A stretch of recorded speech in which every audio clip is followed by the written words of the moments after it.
Xin chào các em, chị tên là SuSi, rất vui được gặp các em trong video lần này. Hôm nay chị SuSi sẽ hướng dẫn cho các em chơi bộ đồ chơi xếp hình Domino nhé. Bộ đồ chơi Domino này được làm từ gỗ cao cấp và quét sơn màu an toàn, đạt tiêu chuẩn chất lượng đấy các em ạ. Bộ đồ chơi Domino này còn được thiết kế với các thanh gỗ hình chữ nhật, giúp các em chơi và xếp được nhiều hình dạng khác nhau đấy.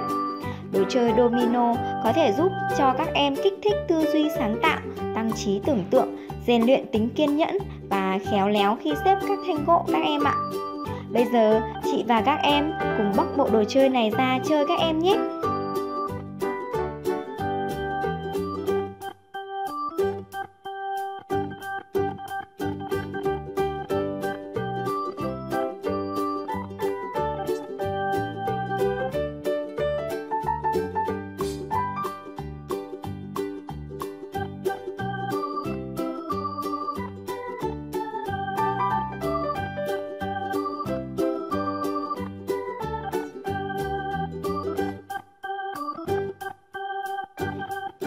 Wow, chị đã bóc được bộ đồ chơi này ra rồi. Bên trong bộ đồ chơi này có tờ giấy hướng dẫn cách chơi và một số hình mẫu để các em có thể nhìn và xếp theo đấy các em ạ. Các em có thể nhìn các hình này xếp theo hoặc là có thể xếp theo cách khác của các em nhé.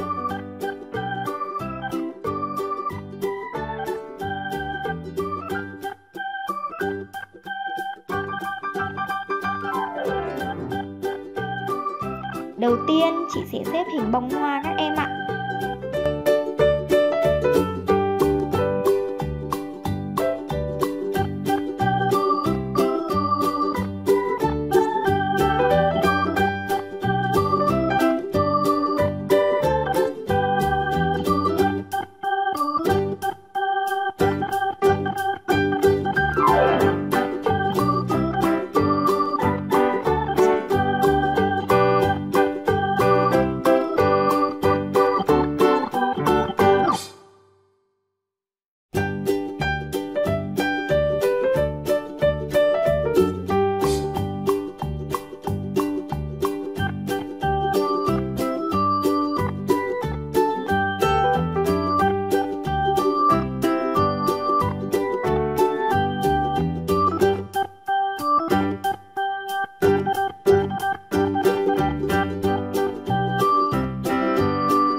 Và tiếp theo, chị cũng xếp hình bông hoa màu vàng nữa các em nhé.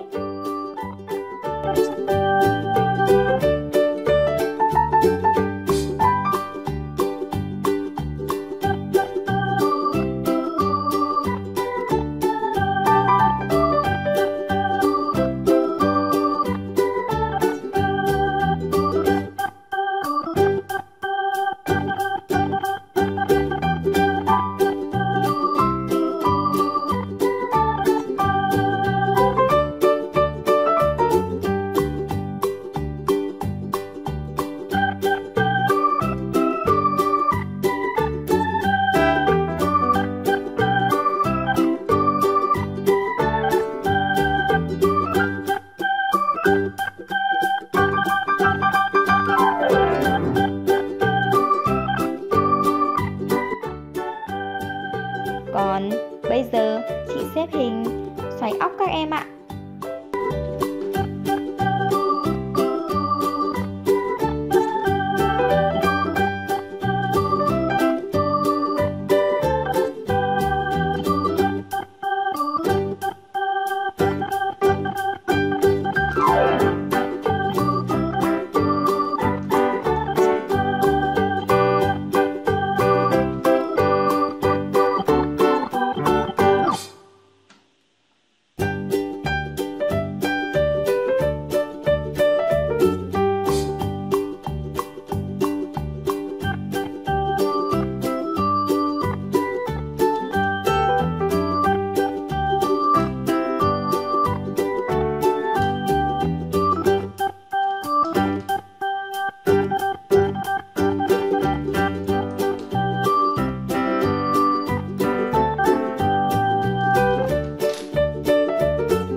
xếp thêm một hình nữa, đó là hình trái tim các em nhé.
em có thấy bộ đồ chơi này rất là hữu ích đúng không các em?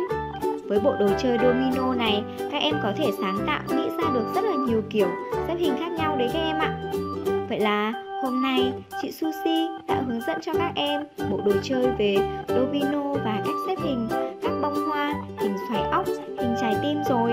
Các em hãy nhớ nhấn nút đăng ký trên kênh SuSi để được đón xem những video mới nhất mà chị SuSi phát sóng nhé. Và hãy chia sẻ video để ủng hộ chị hoặc bình luận kiểu xếp hình mà các em thích ở bên dưới video này nhé. Còn bây giờ, chị SuSi xin chào và hẹn gặp lại các em. Hẹn gặp lại các em trong các video tiếp theo của chương trình.